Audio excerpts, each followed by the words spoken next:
جی مختصراً عرض کروں گا کہ یہ جو دہشت گردی کے خلاف جنگ تھی یہ ہماری جنگ نہیں تھی، یہ امریکہ کی جنگ تھی، اور دہشت گردی کے خلاف اس جنگ میں 400 ڈرون حملے ہم نے اپنے ایک مسلم برادر ملک کے خلاف کیے ہیں۔ اس دہشت گردی کے خلاف جنگ میں 80,000 پاکستانی شہید ہوئے۔ یہ اتنی تعداد ہے کہ جو 1948، 1965، 1971 اور کارگل کی جنگ کے شہداء کو ملا کر یہ اس سے زیادہ ہے۔ اس دہشت گردی کے خلاف جنگ میں 140 ارب ڈالر کا نقصان ہوا۔ ہمیں ملے کتنے؟ 10-12 ارب ڈالر۔ ہم نے اپنے ملک کا، اپنے عوام کا، امریکہ کے لیے 140 ارب ڈالر کا نقصان کیا۔ سوشل فیبرک پاکستان کا وہ بالکل تباہ و برباد ہو گیا مسٹر چیئرمین۔ اب میں جو حملہ ہوا ہے چند دن پہلے افغانستان میں، ڈرون حملہ، میں اس حوالے سے مختصراً حکومت سے چند سوالات پوچھنا چاہتا ہوں۔ مختصراً سر، مختصراً بالکل، میں چند سوالات پوچھنا چاہتا ہوں، اور میں چاہتا ہوں کہ حکومت وقت بلیک اینڈ وائٹ میں کیٹیگوریکلی پاکستانی قوم کو اس ایوان سے ان سوالات کا جواب دیں۔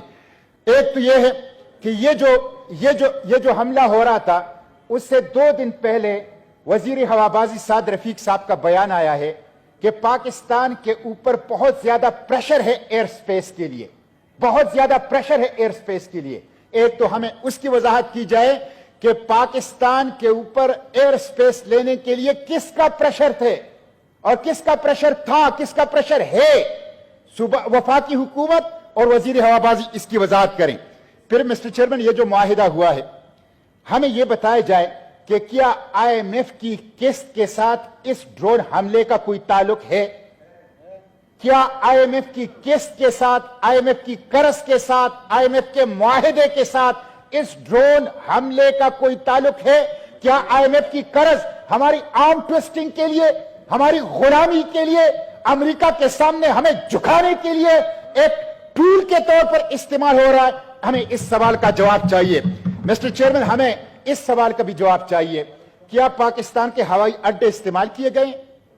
کیا یہ ڈرون، امریکی ڈرون جس نے کابل کے اندر حملہ کیا، یہ پاکستانی ہوائی اڈے سے اڑا ہے یا نہیں؟ اس کا جواب چاہیے۔ اور ہمیں اس بات کا جواب چاہیے کہ آپ نے جو خلیجی ممالک سے امریکہ کے لیے بلوچستان کے راستے ایئر بولیوارڈ دیا ہے، اور جس کے بارے میں آپ کہتے ہیں کہ یہ نان ملٹری پرپس کے لیے، سیویلین پرپس کے لیے یوز ہوتا ہے، اور جس کے بارے میں خود کبھی کبھی حکومت اور حکومت کے اعلیٰ عہدیدار کہتے ہیں کہ باوجود معاہدے کے امریکہ اسے نان ملٹری کے بجائے ملٹری پرپس کے لیے بھی خلاف ورزی کرتے ہوئے استعمال کرتا ہے، کہ کیا وہ اس ایئر بولیوارڈ کے ذریعے سے یہ ڈرون خلیجی ممالک سے افغانستان گیا ہے؟ کیا ہمارا ایئر سپیس استعمال ہوا ہے؟ مسٹر چیئرمین، پاکستانی قوم امریکی غلامی کرنے کے لیے تیار نہیں ہے، پاکستانی قوم امریکہ کے سامنے جھکنے کے لیے تیار نہیں ہے۔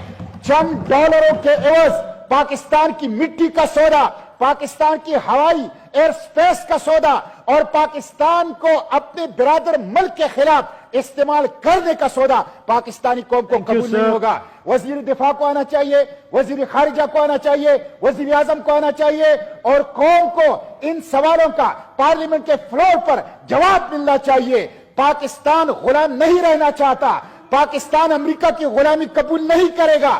امریکہ کی غلامی کے اندر پاکستان کی معیشت تباہ ہو گئی، پاکستان کے آرم فورسز کے جوان شہید ہو گئے، پاکستان کی سیویلین شہید ہو گئے، ہمارے مساجد، ہمارے مدرسے، ہمارے بازار اس کی وجہ سے دہشت گردی کے مراکز بن گئے۔ ایک منٹ کا مطلب چیئرمین، حکومت ان سوالوں کا جواب دے اور پارلیمنٹ کے فلور پر اپنی پوزیشن واضح کرے۔